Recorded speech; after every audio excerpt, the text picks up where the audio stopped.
sa inyong lahat! Welcome muli dito sa Unang Math. Ako si Teacher Michelle at bagong episode na naman ang hatid ko para sa inyo. For today's episode, we will be talking about prime numbers and composite numbers. Pero bago natin pag-usapan ang mga topics na ito, kailangan muna ninyong malaman or matutunan ang tungkol sa exponential notation. Okay, sa math, kapag sinabing exponential notation, this is the simpler way of writing repeated multiplication. Okay, tingnan natin ang mga same numbers dito, okay, na inad over and over again. We have here 2 plus 2 plus 2 plus 2 plus 2 plus 2. Alam natin na kapag isusulat natin ito in a simpler form, that is 2 times 6. Ang 6 dito will represent kung ilang beses nating inad ang 2. So, 1, 2, 3, 4, 5, 6. Okay, so it's 6. 2 times 6 is equal to 12. 2 plus 2 plus 2 plus 2 plus 2 plus 2, this is also equal to 12. Okay, how about ang 3 na inad over and over again? So, kung isusulat natin ito in a simpler form, 3 times ilang beses na inad ang 3, 1, 2, 3, 4, 5, 6, 7, 8, 9, 10, 11, 12. So, 3 times 12, this is equal to 36. And if we are going to compute, this is also equal to 36. Okay, this time, tignan naman natin ang mga numbers or ang mga same numbers na minultiply over and over again. Okay, we have here 2 times 2 times 2 times 2 times 2 times 2. Kung isusulat natin ito in a simpler form na 2 times 6, this is just equal to 12. Ang 2 times 2 times 2 times 2 times 2 times 2 is equal to 64. Okay, ibig sabihin, 2 times 6 ay mali. Okay, papaano natin ito isusulat in a simpler form? Okay, kunin natin ang 2 at meron tayong number na isusulat sa right side, sa bandang taas ng 2. At yan ay ang number 6. Okay, bakit 6?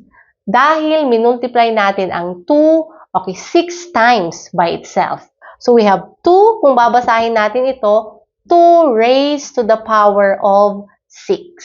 Ang 2 raised to the power of 6 ay halimbawa ng number written in exponential notation. Okay, next, tignan natin ang 3 na minultiply dito over and over again. Okay, kung isusulat natin ito in a simpler form, okay, kunin natin ang 3, and then ang number na isusulat natin dito sa bandang taas, bilangin natin kung ilang beses minultiply ang 3 by itself. So, 1, 2, 3, 4, 5, 6, 7, 8, 9, 10, 11, 12. So, 12 ang number dito. So, kung babasahin natin, this is 3 raised to the power of 12. And this is another example of a number written in exponential notation. Okay, ang number written in exponential notation ay may tinatawag na base. Okay, ang base dito, this is the number na we multiplied repeatedly. Okay, and then, ang number sa bandang taas sa right side, ang tinatawag na exponent. At ang exponent will tell us kung ilang beses kailangang i-multiply ang base by itself. Okay, halimbawa, we have here 2 times 2. So, if we are going to write that in exponential notation, ang base ay 2, ang exponent ay 2. So, ilang beses nating minultiply ang 2 by itself? 2. That's why the exponent is 2. So, if we are going to read this, this is 2 raised to the power of 2 or 2 squared. Okay, next, 2 times 2 times 2. So, in exponential notation, this is 2 raised to the power of 3. Okay, 3 ang exponent dahil 3 times nating minultiply ang 2 or ang base by itself. Okay, 2 raised to the power of 4. So, this is 2 times 2 times 2 times 2. Okay, how about if it's 2 raised to the power of 5? So, this is 2 times 2 times 2. Okay, times 2 times 2. Okay, and so on and so forth. Okay, remember, in writing a number in exponential notation, when the bases are different, only those with the same base are expressed in exponential notation. Okay, ano ang ibig sabihin nito? Okay, halimbawa, we have here 2 times 2 times 2 times 3 times 3 times 3 times 3. Okay, only those with the same base are expressed in exponential notation. Okay, we have here 2 times 2 times 2. Ang 2 minultiplied by itself 3 times. So, ang base ay 2, ang exponent ay 3. So, 2 raised to the power of 3. Okay, times. Kunin natin ang operation na multiplication. Times. Okay, how about ang 3? Ilang beses minultiply ang 3 by itself? So, 1, 2, 3, 4. So, base ay 3, ang exponent ay 4. So, 2 raised to the power of 3 times 3 raised to the power of 4. So, yan ito ang simpler form or ang number written in exponential notation, okay, ng repeated multiplication na ito. Okay, how about if ang operation dito ay addition? Then, this is also addition. If subtraction, then subtraction. Kung division, this is also division. Okay, now let's answer this simple activity. Okay, ang sabi dito is fill in the appropriate number in the following box. Okay, number 1, 2 times 2 times 2 times 2 times 2.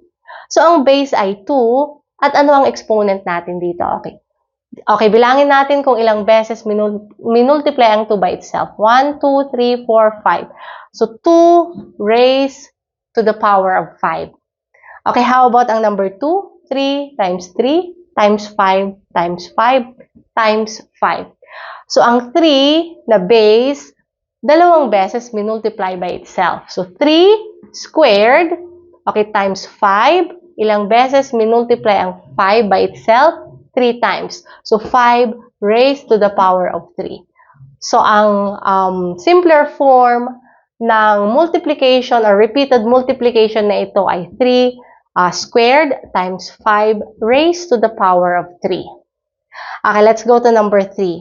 2 over 3 times 2 over 3 times 2 over 3 times 2 over 3. Kung isusulat natin ito in a simpler form, okay, ang 2 over 3, ilagay natin sa loob ng parenthesis. So, we have here parenthesis, and this 2 over 3 na nasa loob ng parenthesis, erase natin sa 4. Dahil ang 2 over 3 ay minultiply by itself 4 times. Okay, or pwede rin natin isulat this way. Kung hindi natin ilalagay ang 2 over 3 na fraction inside the parentheses, okay, ang 2 erase natin to the power of 4, okay, at ang denominator na 3 erase natin to the power of 4. So, 2 to the power of 4 over 3 to the power of 4. Okay, another. How about if we have 1 over 3? Okay, times 1 over 3 times 1 over 3 times 1 over 3. Okay, kung isusulat natin ito in simpler form or exponential notation, okay, we can write it this way. Ilagay natin sa loob ng parenthesis ang fraction na 1 over 3, okay, at erase natin ito sa 4.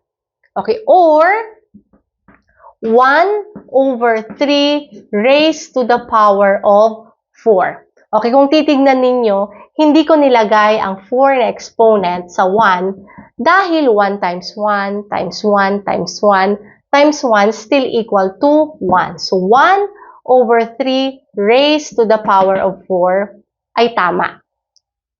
Okay, let's go to number 4. 4 over 3 times 4 over 3 times 4 over 3. Times 2 over 5 times 2 over 5 times 2 over 5. Okay, kung isusulat natin ito in simpler form or exponential notation, okay, we have here the fraction 4 over 3 inside the parenthesis. Okay, bilangin natin kung ilang beses ito minultiply by itself. 1, 2, 3. So, we need to raise this to the power of 3. Okay, how about ang fraction na 2 over 5? 1, 2, 3. So, this is also inside the parenthesis. So, this is raised to the power of 3. Okay, next, tingnan natin ito. Let's find A and B to satisfy the following equations. And what is the value of B minus A? Okay, 2 raised to the power of blank is equal to 16. Okay, tingnan natin. 2 raised to the power of 2 is 2 times 2. This is just 4. 2 raised to the power of 3, 2 times 2, 4 times 2, this is just 8. So 2 raised to the power of 4, 2 times 2, 4 times 2, 8 times 2, 16. So A here, okay, A is equal to 4. Okay, how about here? 6 squared, this is equal to, okay, 36. So ang B ay 36. Okay, ang tanong dito ay B minus A. So 36, okay, minus 4. So the answer is 32.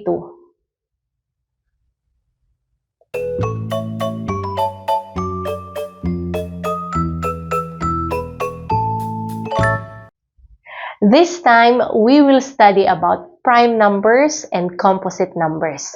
What do we mean when we say prime numbers and composite numbers? Okay, I want you to think in a simple way na kapag sinabing prime numbers, ang mga numbers na ito cannot be divided. At kapag sinabing composite numbers, ang mga numbers na ito can be divided. Ang mga prime numbers at composite numbers ay mga natural numbers. Kapag sinabing natural numbers, these are numbers from 1 to infinity. Okay, how about ang 0? 0 is not a natural number. Ang 0 is an integer. At meron po tayong separate episode about integer, so abangan nyo po yan. Okay, let's go back to natural numbers. Again, natural numbers are from 1 to infinity. Okay, this time, I will be grouping natural numbers into 3 groups.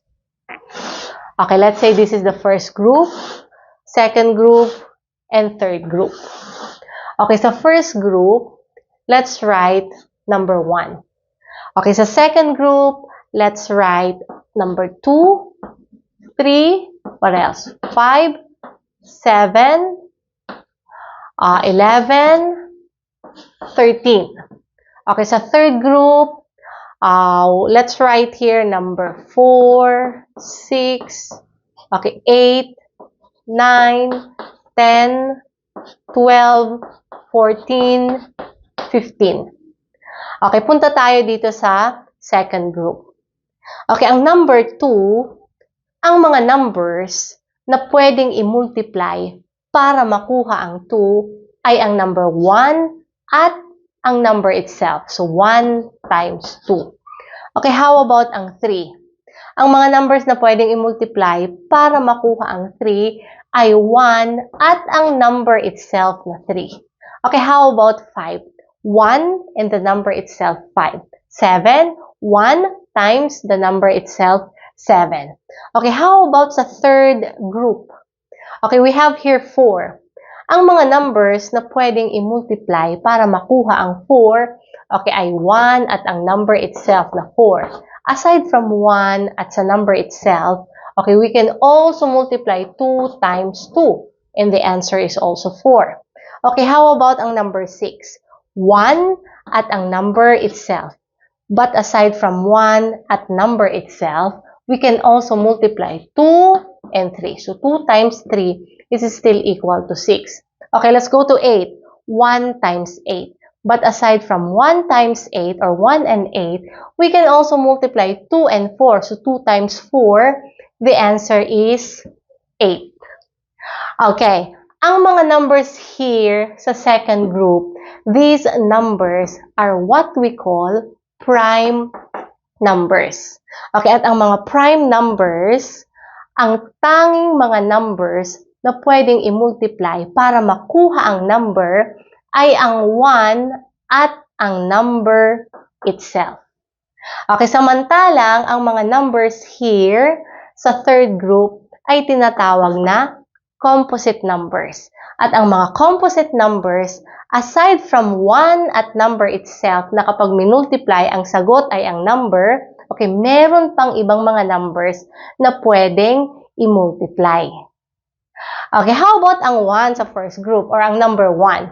Okay, 1 here is 1 times 1. So, only 1. 1 lamang ang pwedeng i-multiply, okay, para makuha ang sagot na 1.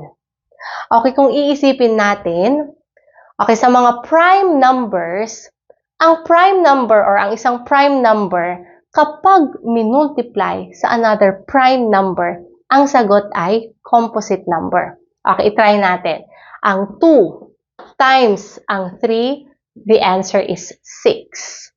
Okay, 3 times 5, ang sagot ay 15. 3 times 3, ang sagot ay 9. Okay, what else? 2 times 5, the answer is 10. Okay, kaya naman here, okay, ang 1 ay hindi prime number, hindi rin composite number. Okay, so if we say prime numbers, these are natural numbers greater than 1. Okay, bakit naka-highlight ang natural numbers greater than 1? Ibig sabihin, hindi kasama ang 1 sa mga prime numbers. So, prime numbers are natural numbers greater than 1 that has only 1 and itself as divisors. Okay, examples, 2, 3, 5, 7, okay, 11, 13, gaya ng ipinakita ko kanina, ang 2, 1, at ang number itself lamang ang mga divisors. 3, 1, at ang number itself lamang ang mga divisors. Okay, and so on and so forth. At sa mga prime numbers, okay, ang 2 ay ang nag-iisang even number. Okay, lahat na ng prime numbers ay mga odd numbers. Only 2 ang even number. Okay, let's go to composite numbers. These are natural numbers greater than 1. So, ganun din. Ganun din sa prime numbers. So, ibig sabihin, okay, ang 1 dito or except 1, okay, except 1 or ang 1 ay hindi composite numbers. So, these are natural numbers greater than 1. That is not prime number. So, if we already know ang mga prime numbers, ang mga hindi natin naisulat or hindi natin nabanggit ay mga composite numbers. But remember, except 1. So, 1 here is neither a prime nor a composite number. Okay. So, let's look at the classification of natural numbers based on the number of divisors. So, we have here 1 divisor. At ang number na yan ay ang number 1. 2 divisors. Ang mga numbers na ito ang tinatawag na prime. Okay, numbers. Again, only 1 and the number itself ang mga divisors. 3 or more divisors, these are, okay, composite numbers. Okay. Sagutin naman natin ang simple na activity dito. Let's find all divisors of the following number and write the appropriate number, either prime number or a composite number inside the parentheses. Okay, number 1, 13.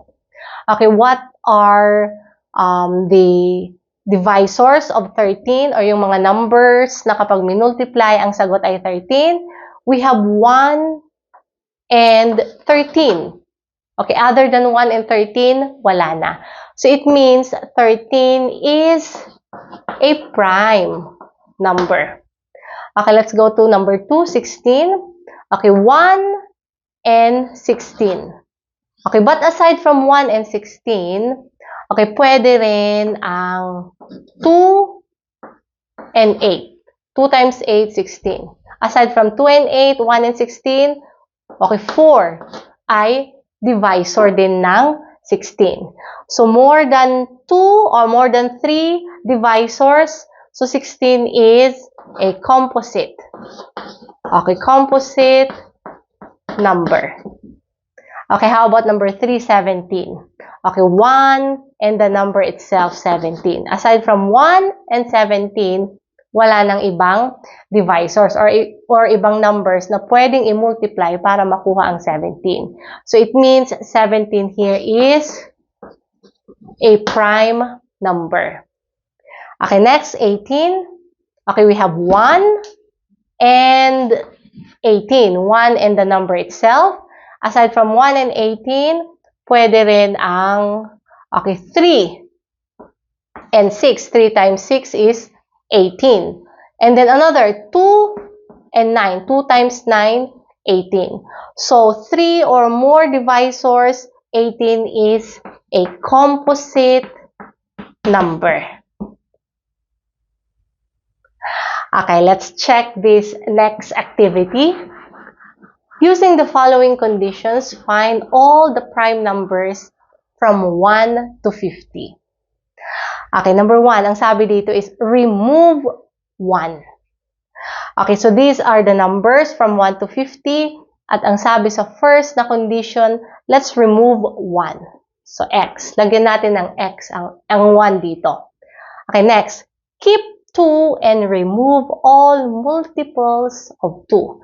So, i-keep natin ang 2. Okay, remove all multiples of 2. So, we have here 2 and then 14, 24. So, pababa. So, i-remove natin ito. How about 6 is also multiple of 2. Actually, 6, pababa. Okay, 8, lahat ng numbers dito. Lahat ng numbers dito. And then, lahat ng numbers dito. Okay, third condition. Keep the smallest remaining number and remove all multiples of 3. So, what is the smallest remaining number? 3. So, i-keep natin yan. And remove all multiples of 3. So, multiples of 3, let's remove 9. Okay, next. 11, 13, no. 15. 19, okay, 21. 23, is it? No. 25, no. 27. 29, 31, 33. Okay, next, we have here 39. Okay, ano pa? 45. Okay, next. Number 4, keep the smallest remaining number and remove all multiples of 5. So, the smallest remaining number now is 5. So, i-keep natin yan. Okay, remove all the multiples of 5. So, let's see. Okay, we have here 19. Okay, 25. Tanggalin natin. Okay, next. 35. Okay, 43, 47. Okay, wala na. Let's go to the next condition. Keep the smallest remaining number and remove all multiples of 7. So, what is the smallest remaining number? 7. So, i-keep natin ang 7 and remove all multiples of 7. Okay, let's see. All multiples of 7. Okay, so we have here, okay, 49. So, the remaining numbers, 2, 3, 5, 7. Okay, we have here 11, 13, 17, 19, 23, 29, 31, 37, 41, 43, and 47. So, lahat ng mga numbers na nasa bilog, yan ang mga prime numbers from 1 to 50. Okay, pwede nyo rin pong itry. Okay, from numbers 1 to 100. Okay, using the same condition, find all the prime numbers. And you can write your answers sa ating comment section. Salamat!